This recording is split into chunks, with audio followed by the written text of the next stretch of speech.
d'ailleurs, c'est une matinée foot, il n'y a que des gars dans le studio. C'est vrai. Et quel suspense hier, les amis, quel suspense, j'en pouvais plus d'attendre. La découverte de l'équipe de France, c'est pire que la présidentielle.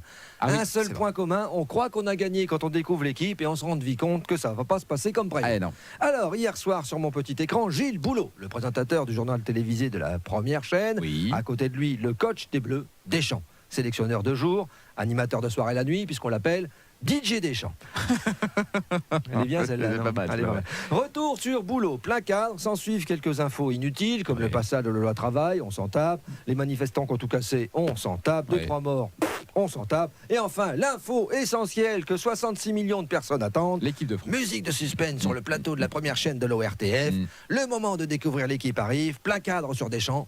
Je remarque que le sélectionneur a peut-être un peu abusé de produits préparatoires au bronzage.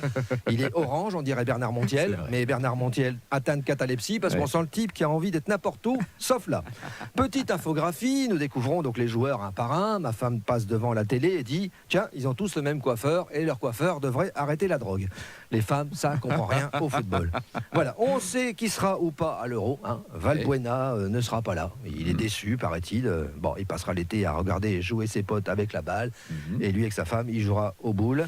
Ribéry ne sera pas là non plus, mais ça, on le supputait. Il paraîtrait qu'en conférence de presse, Deschamps aurait dit « Il n'est pas question que j'ampute ma défense ». Et Ribéry aurait dit « Coach, ce coup-ci, c'est pas moi pour l'ampute ». Retour plateau, Didier Deschamps ressemble de plus en plus à sa statue du musée Grévin. D'ailleurs, j'essaie de regarder si la cire ne fond pas, mais soudain, il cligne des yeux. Merci mon Dieu, il est vivant. Gilles Boulot, au top de sa forme, costard noir, cravate noire, tout sourire, on dirait un thanatopracteur sous ecstasy, pose la question qui tue. Avez-vous pris les meilleurs? Moi, sur le plateau, je suis Deschamps, je lui réponds bah non, j'ai pris des brels. Oui, c'est ça, et j'ai pris que les mecs qui avaient des pieds carrés. Comme ça, ils prennent l'air. Et puis, 3 matchs, on n'en parle plus. Hop, direction le Cap d'Agde. Moi, j'ai un copain qui a une boîte où on vit tout nu et je fais DJ à la plage. Ça me change de DJ Deschamps. Voilà.